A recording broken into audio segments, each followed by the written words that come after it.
I want to talk this. So we talked on Wednesday about um, chanting and devotional practices, and actually we talked about devotional practice, and it really got into chanting and other forms of um, practicing devotion. And so I thought a follow-up to that would be somewhat tangentially related, would be about just getting out of our heads and into our bodies. I mean, practices like chanting and stuff are one way of doing that.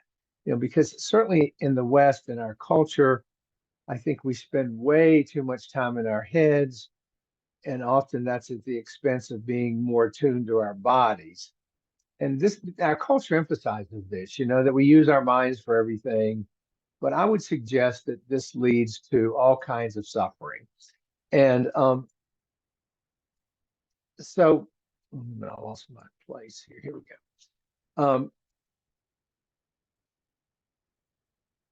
But this was not always so. Okay, and the suffering can be both emotional and physical from spending too much time in our heads.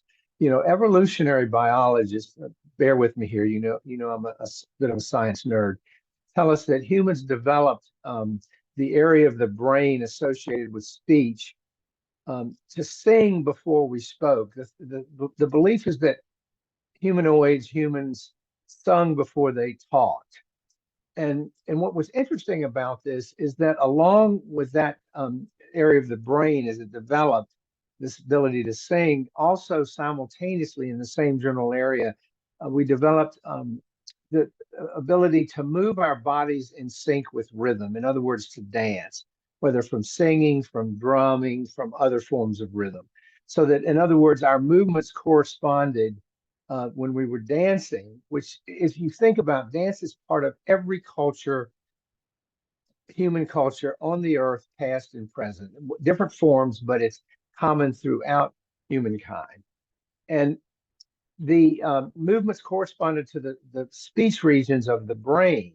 So we evolved to move our bodies in concert with our voices. And we talked about chanting on Wednesday, which is a form of singing which can get us out of our heads.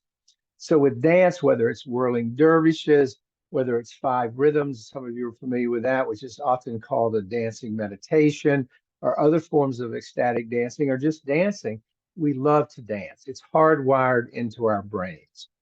And just a little interesting fact that I ran across when I was putting my talk together, there are only two species on the planet that can dance.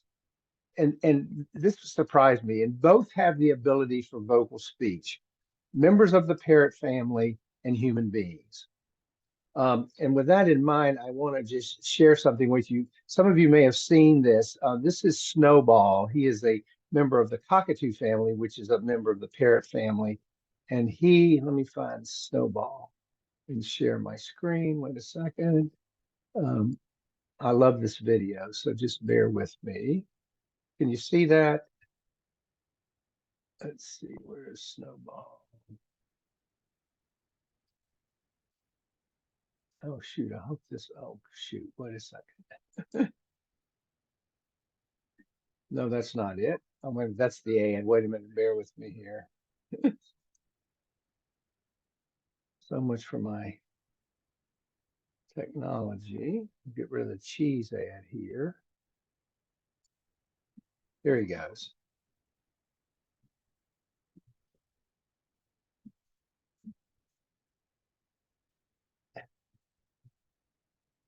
Now, this was not taught. This was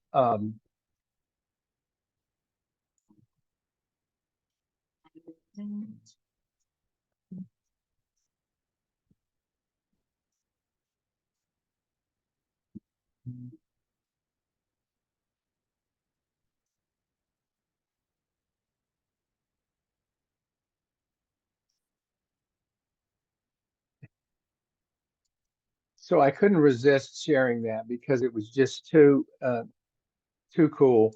And um, just to make the point that humans and parrots can dance and no one else can. Even other non-human primates can't dance. Monkeys can't dance. Great apes can't dance. We can dance, and parrots family can dance. Um, so anyway, as our as our brains developed over the millennia and our capacity for abstract thought became more and more sophisticated, we got more and more removed from our bodies, which is the point today. So in modern times, we're out of tune with our bodies. We're not aware of how much suffering we bring on ourselves by living in our heads. We carry so much tension in our bodies because we ignore them and translate much of our mental tension into muscle tightness, contraction, chronic pain, and so forth. Now, no surprise, the Buddha recognized this even 2,600 years ago in a much stressful world. And in teaching the four foundations of mindfulness, some of you will remember these from the Satipatthana Sutta, which is a very fundamental sutta in the Buddhist canon. The other three being feeling tones, mind, and dharma, which we won't get into today. But the first of those was the body. Mindfulness of the body was the first of the four foundations. His instructions were to, quote, contemplate the body in the body in order to know the body as it really is. Contemplate the body in the body in order to know the body as it really is. And then he goes through various body systems and so forth. But typically, when we engage the body, such as in physical activity or doing chores, we get lost in thought. We're not really paying attention to the body. We are disembodied often during those times. So there are many practices, body-centered practices, yoga, tai chi, other forms of movement, which are body-centered. They're an effort to get back in touch with our body. And we often hear philosophers talk of this notion of mind-body dualism. And this is the idea that mental phenomena are non-physical and that the mind and body are distinct and separable. But the Buddha didn't, he believed otherwise. He made reference to what he called the body-mind.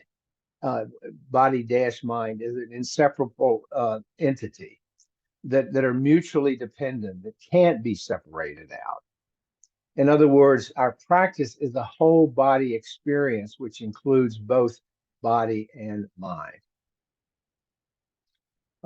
Thanissaro Bhikkhu, a Theravadan monk, some of you may, he's a modern monk, some of you may know, says, quote, to begin with, the body is an object of mindfulness with the purpose of giving rise to concentration. Second, to watch feelings in the mind, you need to have a firm post in the present. Otherwise, your desires can pull you in all directions.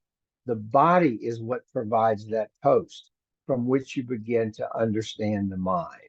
So he's coming from that same place as the Buddha's teaching about body mind being a single entity. He says the body is that which provides the post, the base, in other words, from which we begin to understand the mind. So the body is central to the meditation that the Buddha taught, especially with regard to mindfulness of breathing. When we rest in the present moment, we do so with both body and mind. And our practice helps us connect with our bodies, get us out of our heads and fully embodied. In other words, we have to practice in the body that we're in, and we have to acknowledge it. We engage the whole body in our practice, not just with our head. So even if we're having a pain in the body, we bring mindful awareness and spaciousness to it. That's the whole point of mindfulness-based stress reduction for chronic pain, is to create more spaciousness with some discomfort. Physical sensations, whether pleasant, unpleasant, and neutral. Remember, the Buddha taught the three feeling tones, pleasant, unpleasant, and neutral, are simply our body being a body. Our practice offers us the tools to get out of our head and into our body. Simply by being in the body that we're in as it is in this moment. So our challenge in terms of not spending all our time in our heads to the expense of our bodies is to bring all of who we are, both body and mind, into our practice with present moment awareness. Because otherwise our suffering, if we become disembodied, if we only live from the neck up, then we're going to suffer. We're going to be out of tune with our bodies. We're going to hurt ourselves. We're not going to take care of them. We're not going to stretch. We're not going to dance. We're not going to do things which take care of our bodies. So let me leave it there and get your thought on body mind.